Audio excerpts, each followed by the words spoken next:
Hi. உண்மையாகவே oil இல்லாமல் பூரி செய்ய முடியுமா? அதை நான் இன்றைக்கி செக் பண்ணி பார்க்க போகிறேன். ப்ராசஸ் ரொம்ப சிம்பிள்.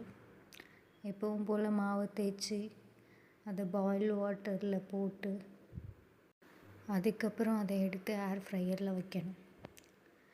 நம்மக்கிட்ட ஏர் ஃப்ரையர் இல்லாத காரணத்தினால நம்ம இன்றைக்கி ஓடிஜியில் ட்ரை பண்ணி பார்க்கலாம்.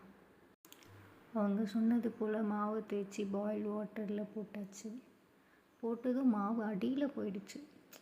அப்புறம் கொஞ்சம் நேரம் வெயிட் பண்ணதுக்கப்புறம் மாவு அப்படியே மேலே வந்துச்சு.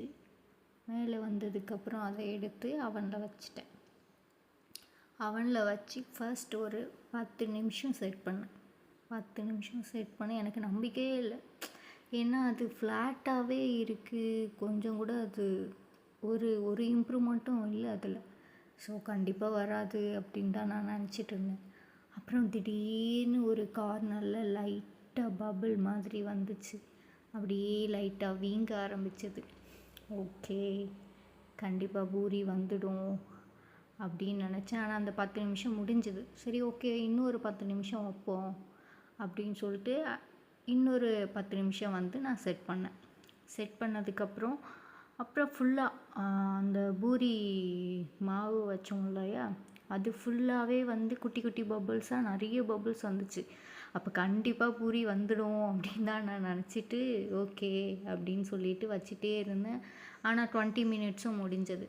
அப்பயும் அது ஃபுல்லாக வேகலை. சரி, ஓகே, இன்னொரு 10 நிமிஷம் நம்ம வச்சு பார்ப்போம், கண்டிப்பாக வந்துடும் அப்படின்னு நினச்சி அடுத்த 10 நிமிஷம் நான் செட் பண்ணிவிட்டு விட்டுட்டேன். அடுத்த 10 நிமிஷமாக நான் வெயிட் பண்ணிகிட்டே இருக்கேன். அந்த சைடில் ஒரே ஒரு பபுள்ஸ் பெருசாக வந்துச்சு பார்த்தீங்களா, அதோடு சரி. அதுக்கப்புறம் உள்ளுக்குள்ளே நிறைய சின்ன சின்ன பபுள்ஸ்லாம் இருந்துச்சு. அது பெருசாக ஆகிடும்னு நான் நினச்சேன். ஆனால் அது பெருசாகவே இல்லை, அப்படியே இருந்துச்சு. சரி, ஓகே, ட்ரை பண்ணிட்டோம், அது வருதா இல்லையா கடைசி வரைக்கும் செக் பண்ணிவிடுவோம், 10 நிமிஷம் தானே அப்படின்னு சொல்லிட்டு டோட்டலாக ஒரு 30 மினிட்ஸ் வச்சாச்சு.